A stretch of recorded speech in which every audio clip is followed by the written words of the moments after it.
What's up, everybody? How's everyone doing today? I gotta make this video. This is fucking getting ridiculous here. I gotta get going though in like 40 minutes, so 50 minutes here. So I'm gonna try to start right away here. I'm gonna let everybody jump in for a minute, but good God, like, what is going on right now? There's so much corruption, crime. Dave Lowers pointed out a couple things now with the synthetic lending, the synthetic shorting with ETFs. It explains the meme baskets, hard to borrow stock, how they would get the fees down, jump away, all this bullshit. It's just fucking retarded. I'm upset today, but there's a couple things going on. Like I said, cracks are starting to break though as well. You got ISDA now coming out. I'm going to show you guys a tool here. There's a framework tool that they've now released because there's so many toxic derivatives. They're going to have to start closing some of these out with new regulations. ISDA's now worried. They came out with a statement yesterday, and then they went ahead and posted this new framework here as well. And I'm going to go ahead and post this in the chat quick. So you guys want to go ahead and follow along, or what is going on? It's not apparently letting me. Are you kidding me? It's too big. Apparently it's too big. Well, here, just go ahead and Google this real quick. Google that real quick. Pull it up. It'll be the first link. It's ISDA. But what they're happening now is they're talking about the launch of new ISDA closeout frameworks. This is in response to March 2023 failure of Signature Bank and SV Bank. They're now, like I said, they added all these new derivatives laws, these new framework in the other markets, other regulations, other countries are now doing it. And that's one of the things about ISDA that I thought was going to help with Phase 6 is you have all these other countries that are making regulations and rules. So even if those, that's why we're going and using ISDA and all this stuff to get out of our regulations and rules. So if they start making theirs worse than ours, like I said, it's going to start exposing a lot of these things. It's going to start causing a lot of problems, and a lot of these skeletons are going to come out of the closet here. Now, one of the things that I found out kind of interesting about this, like I said, it came out with this brand new tool here. It says the ISDA closeout framework is intended to be used as a preparatory resource to help firms coordinate internal business functions. This is during future and potential stress events, okay? Now, if you come down here and click on this, it talks about, different reasons. It says recent stress events have drummed up home that determining a portfolio of derivatives trades is now much more complex as a result of regulatory reforms. The introduction of mandatory margining and segregation requirements. Give me that, buddy. Thank you. Where were we at? Segregation requirements, along with the implementation of bank resolution regimes, means firms need to be able to quickly respond to complex legal and operational issues, blah, blah, blah. So in other words, they're basically saying, you guys, if you're going to need to do closeouts, we need to handle these better, and they did this now. So if you come down here and you see here, the ISDA closeout framework is available here.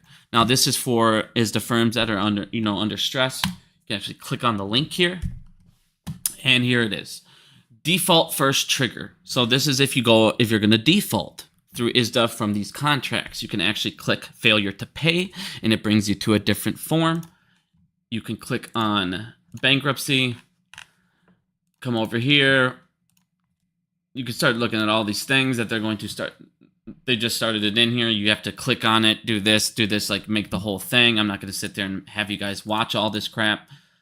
But as you guys can see, it's talking about, what to do on triggers, failures to river, bankruptcy, all this stuff. Kind of random that they just put this out right now. Tools to determine if you're okay, tools to determine what steps you should take at what process you're going to be at. So just something to look out here that ISDA is putting out this closeout framework there for the derivatives contracts, because one of the things we just saw was the feds just did that stress test, and a whole bunch of big banks failed that, and it's because they have all these fucking derivatives. So there could be a derivatives bomb that's been waiting to go off for fucking ever that they might not be able to control here, because the economy's in such bad shape. A lot of these firms are as well, because again, they're not getting investors investing in these firms as well, and these other hedge funds. Now, so when will they close out? I'm not too sure. I know a lot of it comes out in August, so August they have a lot of this framework coming into place. So It could be anytime after August. I've always said, right around August, September, that's when you're going to have the commercial real estate bomb hit. And that's kind of what I thought is, pretty interesting timing, is right around the real estate bomb. Here you go. They now have defaults for triggers on derivatives contracts and what to do exactly and how they can help them and all this stuff. Right at the exact time I said these bombs would go off for commercial real estate. So we'll see if that actually ends up panning out there. What do you think of the comment going around about Apex Clearing pumping AMC on purpose and Jan to have Robinhood meet collateral requirements? Sounds to me like somebody made that shit up on Reddit, my friend. Doesn't even make sense. Robinhood had more exposure in AMC than GME even did. Like I said, I don't think that sounds to me like a GME poster on that one. But I want to keep going here because there's shit I got to get into. Supreme Court limits scope of anti-bribery law. Now, this is a big deal. This is fucking insanity. I want you guys to understand what just happened. They made it legal now. If a politician, a mayor, any of these people in political office, any of them, they can take bribes now. But listen, there's a catch. They can take a bribe as long as the act that they wanted you to do is done first. So if I walk up to you and I say, I will pay you $10,000 if you give me this contract, the guy goes out, I pay him first, the guy tries to go out there and get the contract, he fails, I still paid him the 10 grand to try, that's it. Well, now what it does is if you pay them after they get done what you wanted to get done, it's now a gift. It's not a bribe anymore. It's now considered a gift. Now, one of the reasons I brought this up is because what happened is a mayor actually awarded a contract.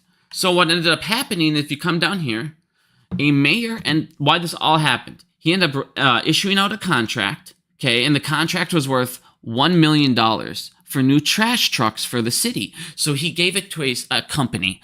This company, in return, paid him $13,000, okay? So they gave it to him as a consulting service, is what it was called. They called it a consulting service, not a bribe. So they came in, they consulted him to give the contract to him. He gave them the contract. They, in return, gave him $13,000 as consulting services. And they said that this is not a bribe because they paid them after the fact that they were awarded the contract. So in other words, this now protects criminals. So if a criminal goes to bribe an official, they don't have to pay them technically until the task that they want is done. So they come up, reaching a mutual agreement. Now guess what? Let's say the politician does your agreement. Let's say the politician does what you wanted them to do. And now guess what? It's done, it's over with, and you don't want to pay him. Now the politician's fucked because he just took technically a bribe. And now it's up to the criminal who bribed him in the first place now to pay them or not. Because if he does it before, the politician can go to jail. If he does it after, it's considered a gift. And then what it says here, which is really fucked up, the Supreme Court on Wednesday ruled that federal anti-bribery law does not make it a crime for state and local officials to accept gratuity for acts that they have already taken. So as long as you do it first, I can bribe you. Writing for 6 blah, blah, blah, explained that the state and local government already regulate gifts. Well, the gifts and the payments are already regulated, so we know if they're bribes or not. So in other words, there's more regulators watching this, which we already know just in the stock market. The regulators are the people taking the bribes or get bribed themselves. So what the fuck are we doing here? So in other words, don't worry about the government officials taking bribes. It's okay because they're regulated. So now politicians can take dark money. Politicians can take bribes as long as they do the criminal task before, as long as they give you what you want first. Then they can take it and it's now considered a gift.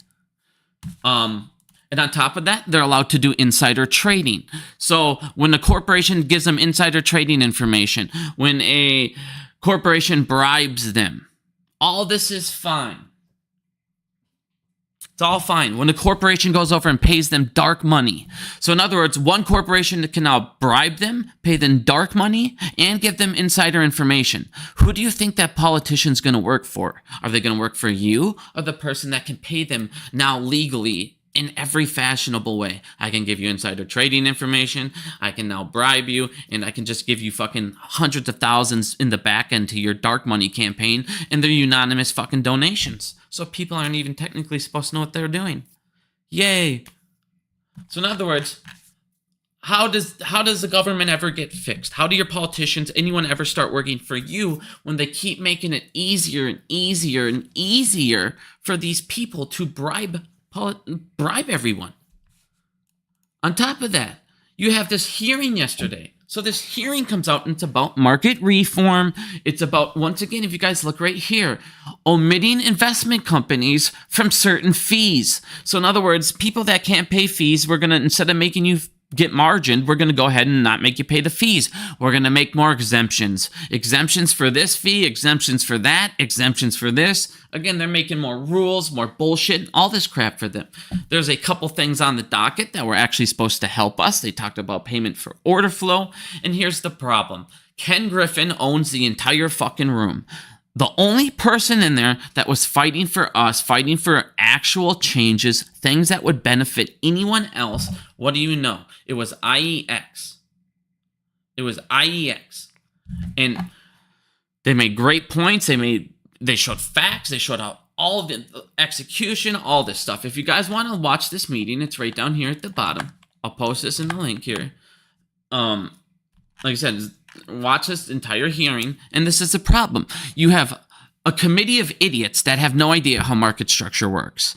So then you have an entire room of people that are bribed, paid off, and against you. And they're going into a room of morons like this that have no idea what they're doing. On top of that, they don't understand any of the issues. They don't understand any of the points that anyone's fucking making. They don't understand the plumbing. So how can they make rulings on something they don't understand how fucking it operates? So you have idiots that don't understand how it operates, but they're telling you this is what needs to do this and this and this and this. The IEX, again, was making great points, getting shot down because what do you know? All of this, once again, is from fucking... They own everything. And like I said, America it's fucked. It's now, especially with this ruling, it's now become a politician and you can be rich because you can be bribed, you can do this, you can do that. Criminals, you can get away with everything. You don't even go to fucking white collar crimes, all these criminals, you don't even go to federal court. You don't go to that shit. You just go into the SEC and FINRA and you do acceptance waiver and consents. You have a whole new world. You're allowed to steal billions of dollars and have zero chance at jail. Criminals, anyone that wants to, hey, my company wants to get ahead. I have money. Now do I want the contract? Do I want a city contract? Let me just go bribe the official. And if I have enough money on the side, guess what? I'll become a millionaire because I can.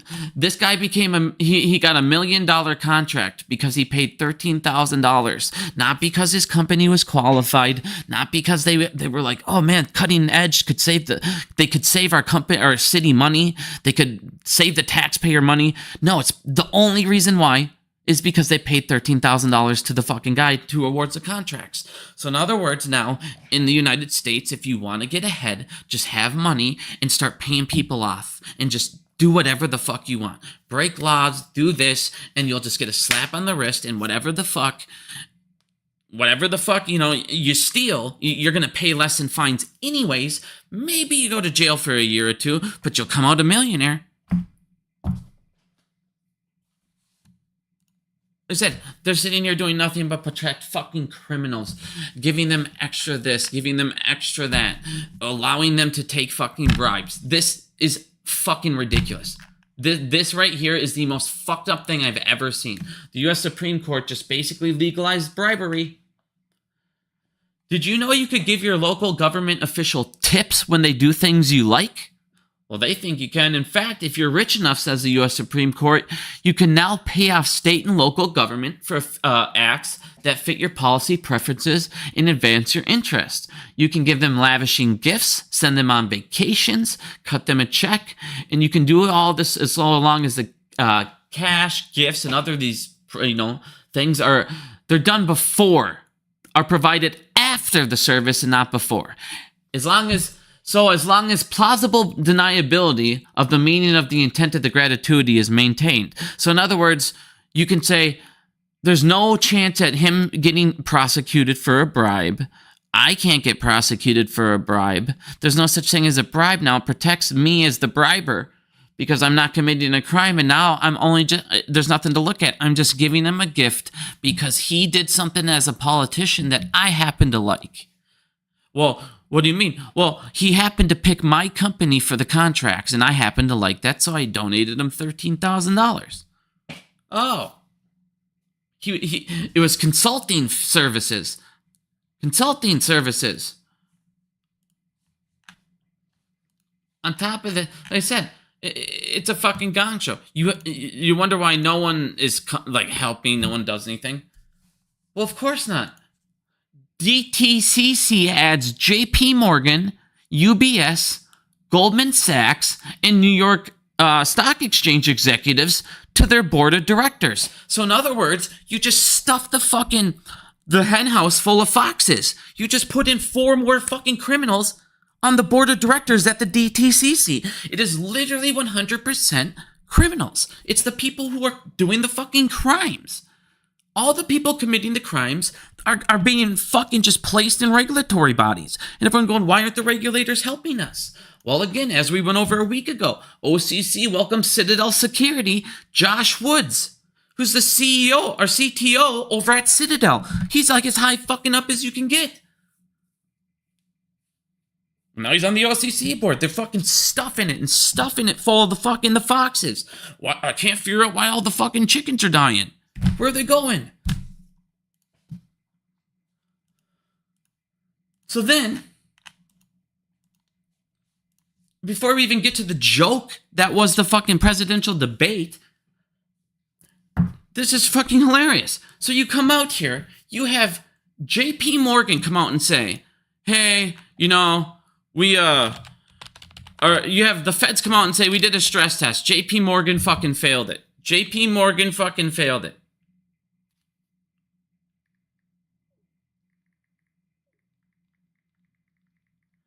We failed our stress test.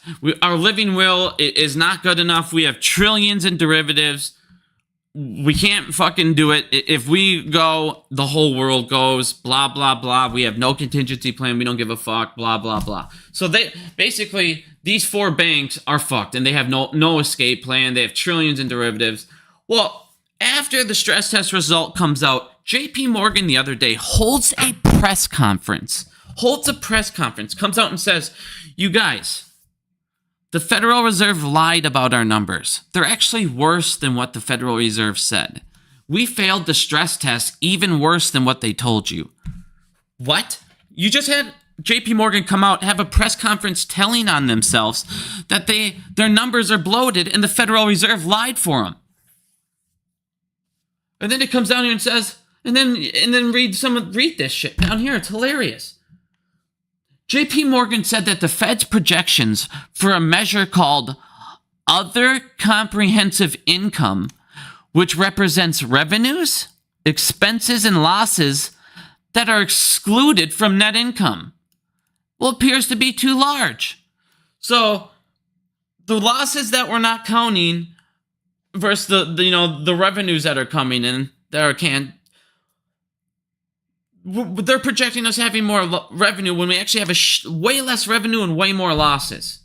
And then it comes down here and says, right here, under the Fed's table of projected revenue and income, blah, blah, blah, JPMorgan was assigned $13 billion, okay? $13 billion, more than any of the 31 lenders. It also estimated that it would take around $170 billion in loan losses.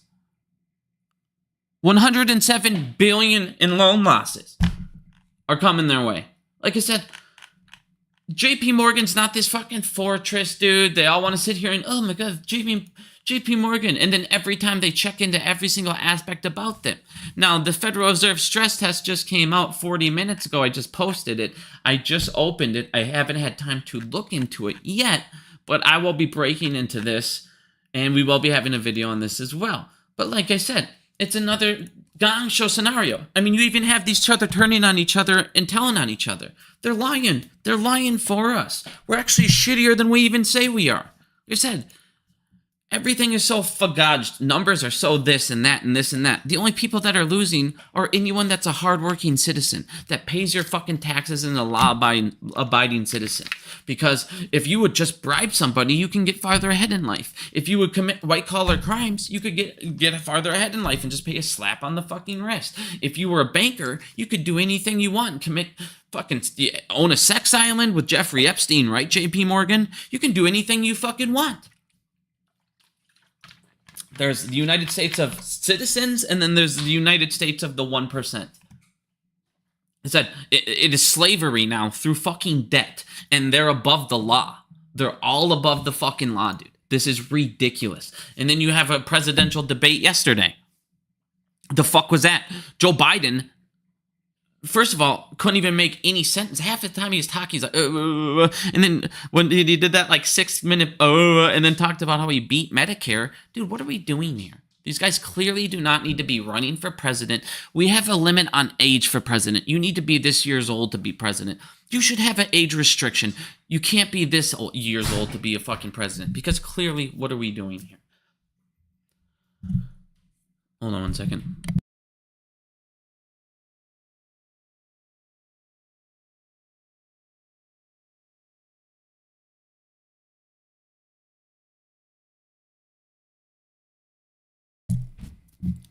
So, and then Trump sat up there lying almost every time he talked. He did make some points, and yes, I mean, like I said, there's no winning for the United States. 4 more years of Biden, can you imagine? Is Trump really going to come in and fix all these things and help them and not give tax breaks to the 1% and do this and that? No, they're all corrupt pieces of crap, and that's the problem. They sit there and make everybody think, hey, oh, we're so free and everything. You have all these choices, when in the end of the day, no. They decide what candidate they put in for you. They give you 2 people that are both corrupt, that are both criminals, that both do the same shit, that both know how to scam the system. They know about the back-end bullshit, but they'll never address it. They'll never fix it. They'll never fix Wall Street. Why? Because politicians get rich as fuck from Wall Street. It's what makes them richer than anything. It's through dark money. Who pays their dark money? Wall Street. Who pays their now bribes? Wall Street. Who gives them insider information? Wall Street. Who allows them to trade on insider information? Wall Street.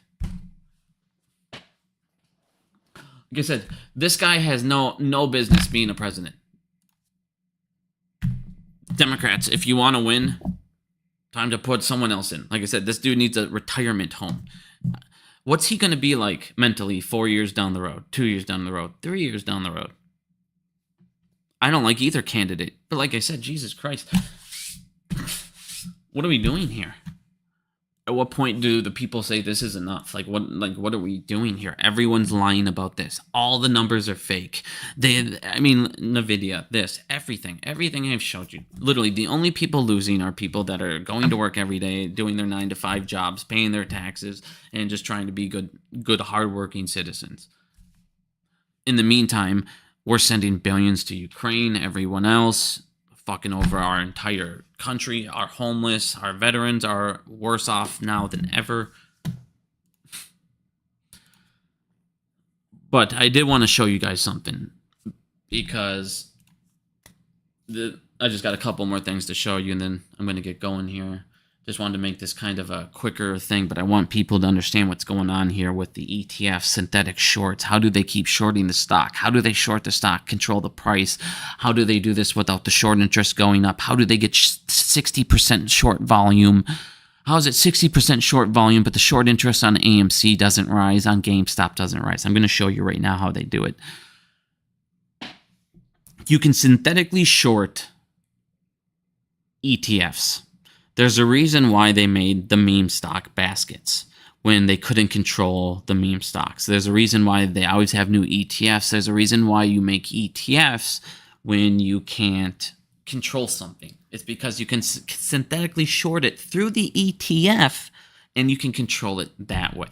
Now, I want you guys to listen to a couple of these videos, and then I'm going to explain it, because one of the guys in the video, he's insanely intelligent. He works over with Dave, and they know their stuff, but they couldn't piece it together. But through the Overstock lawsuit, I've pieced it together exactly what they're doing. So let's go ahead and read this quick here. XRT has been on the threshold list on and off for 15 years. 1,600 days it was on the threshold list. 1,600 days. In stock lending, hard-to-borrow stocks that are part of a basket but can be synthetically shorted. You can synthetically short hard-to-borrow stocks by shorting an ETF and buying the rest of the basket.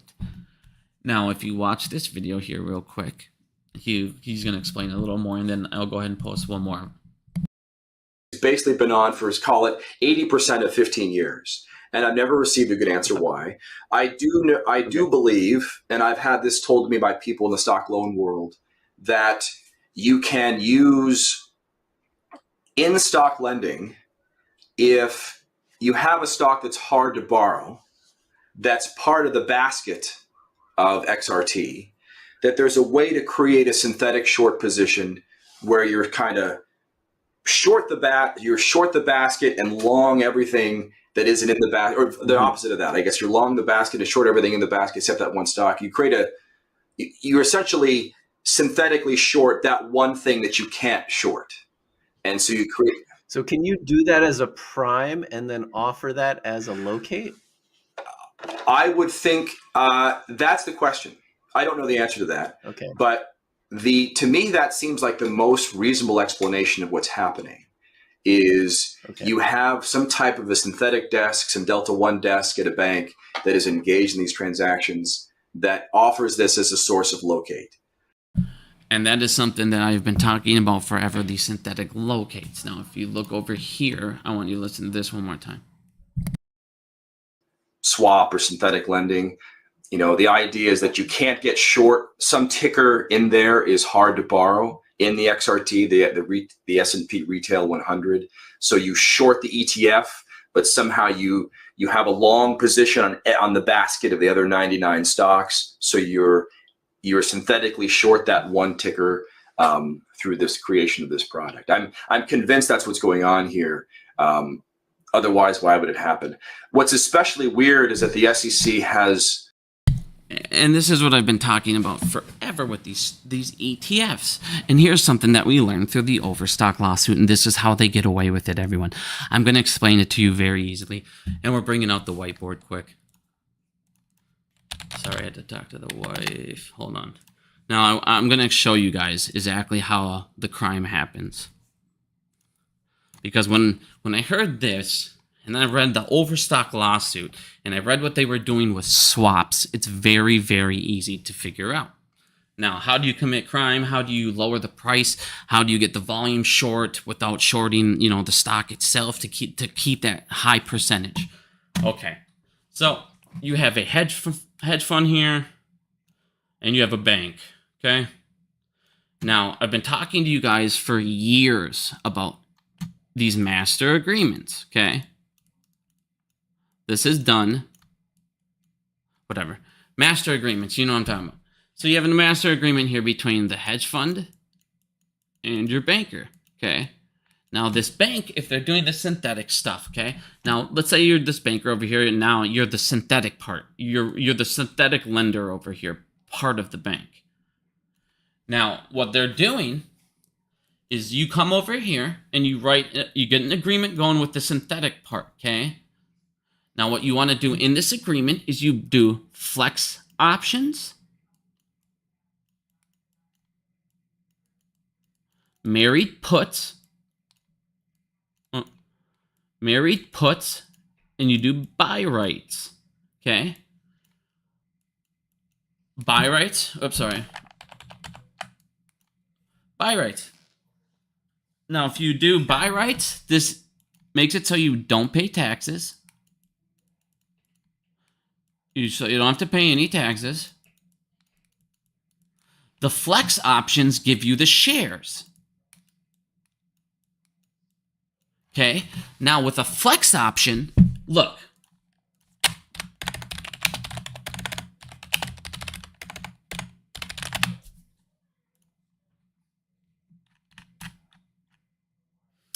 So for flex options, you get up to 15 years. 15 years. Okay. So, where is my... My little sketch pad go. There you go. Okay, so what these guys are doing is they're open an agreement, but they're doing it with the meme stock ETF. So you're doing it with the ETF, okay? You're not doing it with AMC shares. You're doing it with the ETF. Now what you're doing is you open up a short position now, okay? So you open up a short position, a massive short position over here on AMC, okay? You open a giant, I'm sorry, I did that wrong. You open it on AMC in the ETF, okay? So you open I'm sorry, here you go. Sorry, you open it, I'm sorry, I did this wrong. You open a giant short position on the ETF itself, okay? On the ETF. So now you're short all the stocks. But what you do now is come over to the synthetic lending bank and you make a flex option long on the other 99. Let's say there's 100 stocks in here, okay? There's 100 stocks total, but you only want to short one, which is AMC. You're now long 99. So you now cancel out your shortness on all of them, but just the one ticker, okay? So you come over here, you pay a small fee. So instead of, because this is what he was talking about. He goes, I don't get how they're getting the long position though. He goes, I don't understand how they get the long position later on. It's through these. Because if you come over here and I open an ETF, or if I open a master agreement with the synthetic part of your bank, and then I open it with flex options and I go long on those stocks, I have 15 years, okay? And at that moment, instead of me paying for the 99 stocks to go long, I'm just paying the synthetic bank here a small fee to open up the contract. So it's a lot cheaper for me now to go over here, short the ETF, go over to a bank in the synthetic lending portion, go over to them and say, hey, I need flex options, I need this, and I need to go long on the other 99 stocks in this ETF. So now you're canceling out the short position that you opened up on the ETF on the other 99 side, but the short position that you opened up here on the one is still short. But what happens is this shows you now, but instead of it going, all right, AMC short position, AMC short percentage is going up because it's getting shorted through the ETF short percentage goes up. So it's a way to hide it. And now you have this ETF, you have this ETF, you have this ETF, you have this ETF. And you can sit there and take the short percentage and synthetically short a stock, but move the short percentage through the ETFs by doing the synthetic master agreement and going long the other 99 with flex options and paying a small percentage instead of paying the full amount of the 99 stocks because they're probably not going to have that amount of money.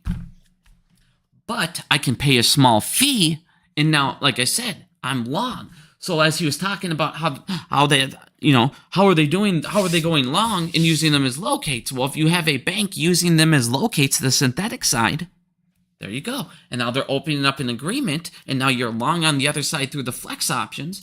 Perfect. It all equals out, and now you're just short AMC, but it's through the meme stock ETFs.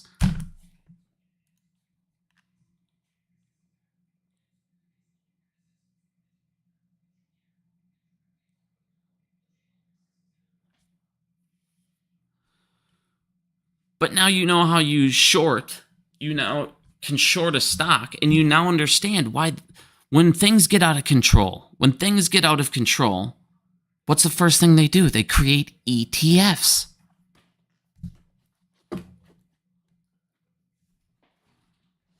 You make multiple. I mean, think about it. Charlie Vids made one. Another one came up. Another meme stock one came up. It was like, okay. Everyone was jacked when it went into the indexes. Guess what? You can do them with the indexes too. So you can short it through the index. You can short it through the ETFs. You just need that bank.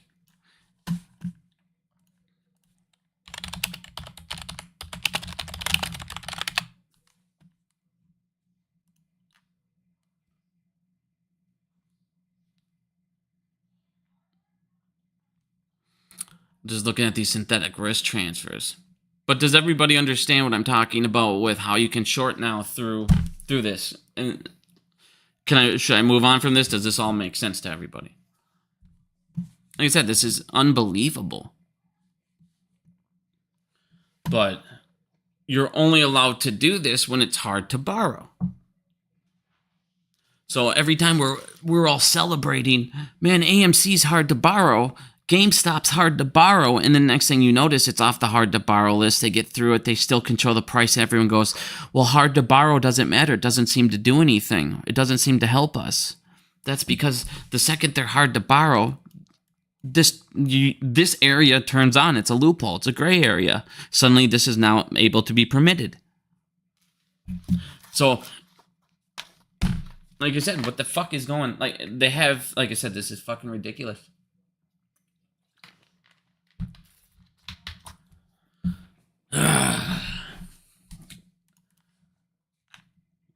But thank you, Dave. I was trying to talk to Dave and ask him, a little bit more if he agrees with that.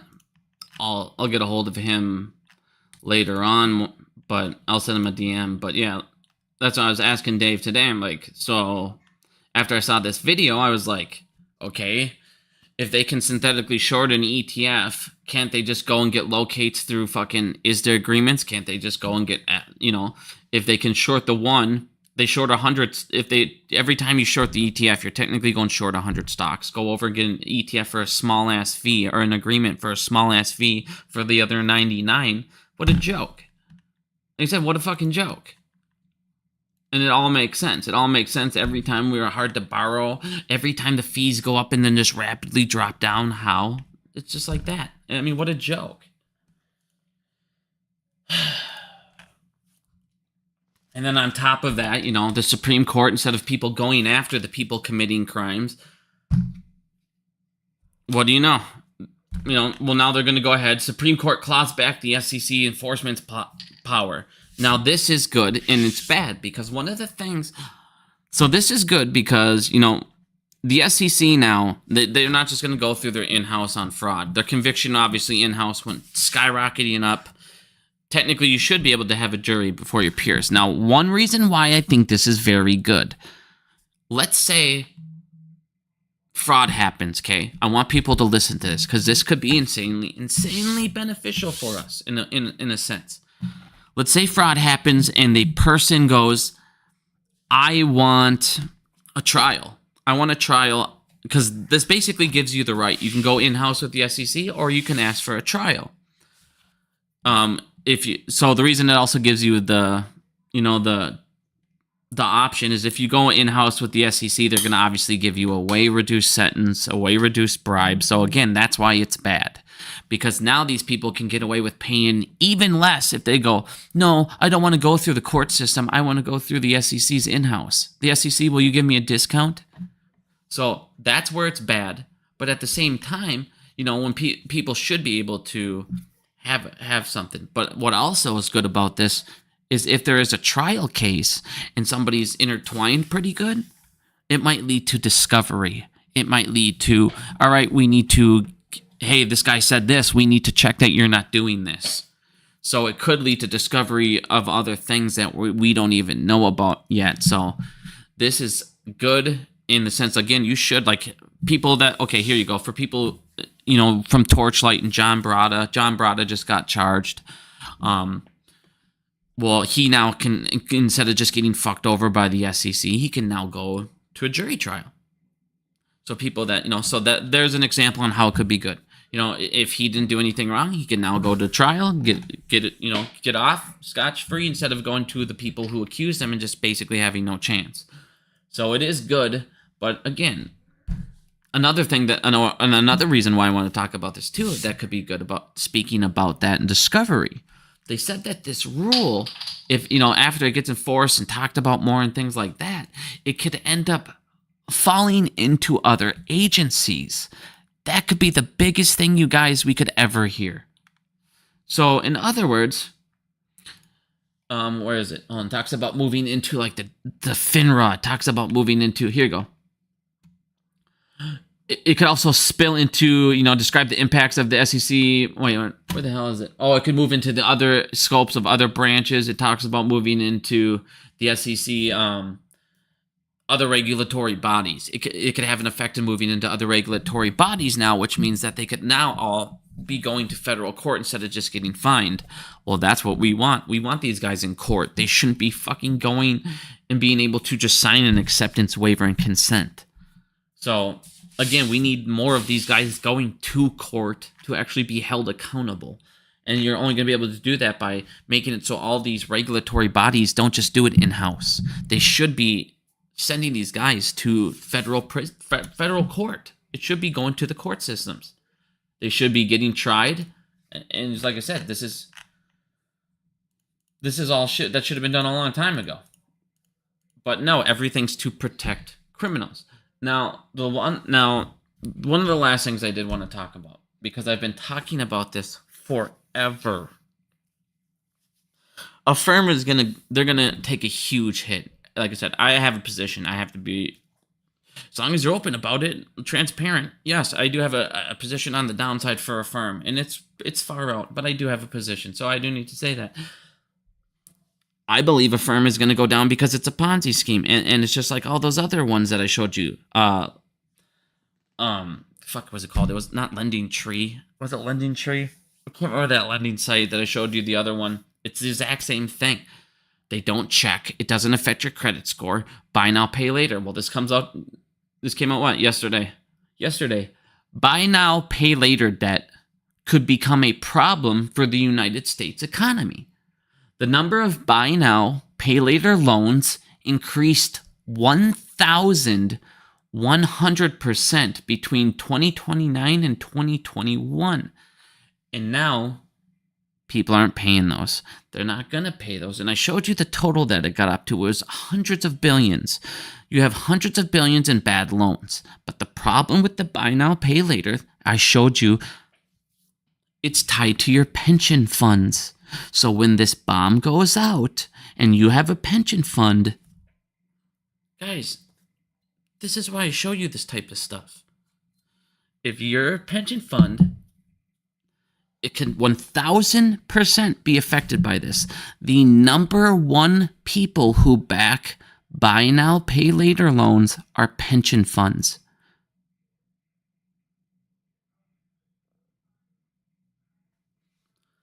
So when this bomb goes off, your pension, your retirement is what is backing it.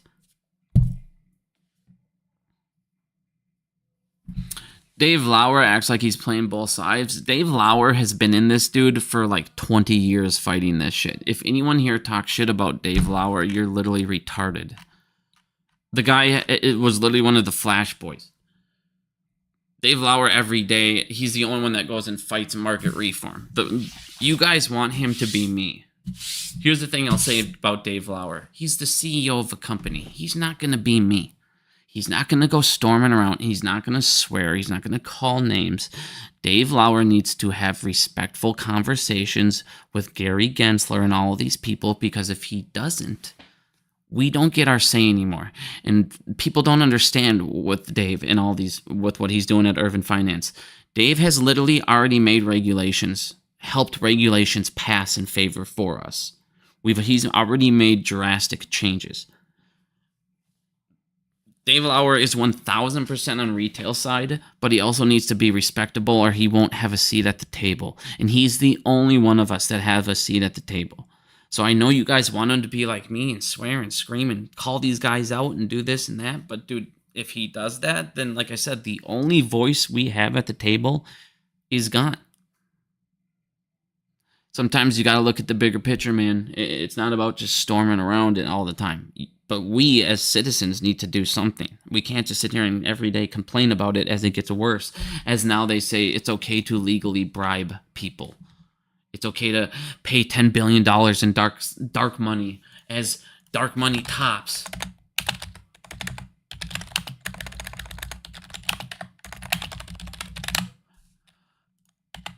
As dark money for the first time in history tops $1 billion. We need to start doing something, guys. We need to think of something. I mean, maybe protesting is actually the way, but you got to do it right. Like I told them the first time. Instead, they go and protest on the weekend when the SEC was closed. No one was on the building, and they didn't even know what they were talking about. Again, if we do a protest type thing, you got to be educated. You got to know what you're talking about, and you got to be doing it right on the right day, at the right time, and make sure that the building's open, guys. Like, what are we doing?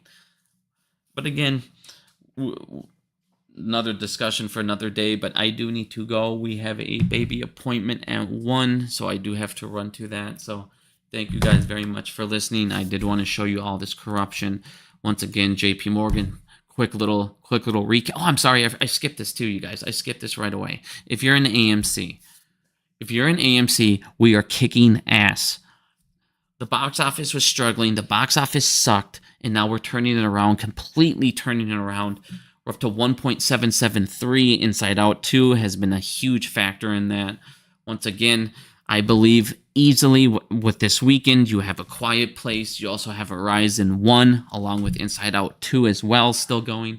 I believe we will easily break 1.95. So let's go. This is what we need, guys. Go see a movie. If we can break 2 billion, that would be huge. It's a hard task, but if everybody goes out, brings as many as you can, it is possible. Just show everybody a real quick recap of what's coming up next month and next quarter. Next quarter, we should absolutely kill it. And then after this, I got to go. But next quarter, it starts out with Despicable Me 4. Again, you guys, this will be $1 billion worldwide again. Despicable Me 4 will kill it, just like Inside Out 2. Kids definitely, they're going crazy. Everybody with the economy going, kids need to see these movies. This is going to be a massive, massive, massive movie. That's out right away in July. Where's the next one? Hold on. We got a lot of big movies coming out here. You got Twister coming out on the July 19th. You have Deadpool vs. Wolverine. So July could start out easily over $1 billion. And then you got August. August, we have Horizon 2. You have Borderlands coming out as well. You have Aliens. You also have... There's another one I missed. I skipped it. Where is it? I know there's another one I'm missing. Oh, I didn't go down all the way. I'm sorry. You got The Crow as well. And then September, you have Beetlejuice. Where is it? You have Beetlejuice. You have Transformers 1. And you have Megapolis. So this quarter, you have tons and tons and tons of big movies. So again, next quarter, I believe we should very easily be profitable. We have tons of big movies next quarter. So like I said, Transformers, Megapolis,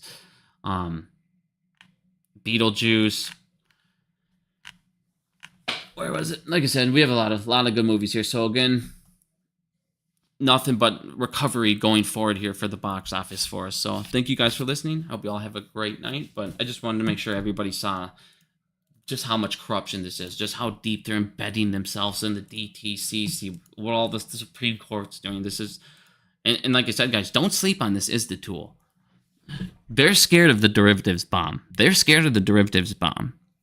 literally made a tool, a default tool right here. If you guys want to go to it, here it is. There's your official. That is 100% an ISDA link. Click on it. Trigger, default first trigger. Failure to pay, or are you going bankrupt? So again, they wouldn't have added that for any reason unless they absolutely needed something like this with the derivatives. So thank you guys for listening and have a good day.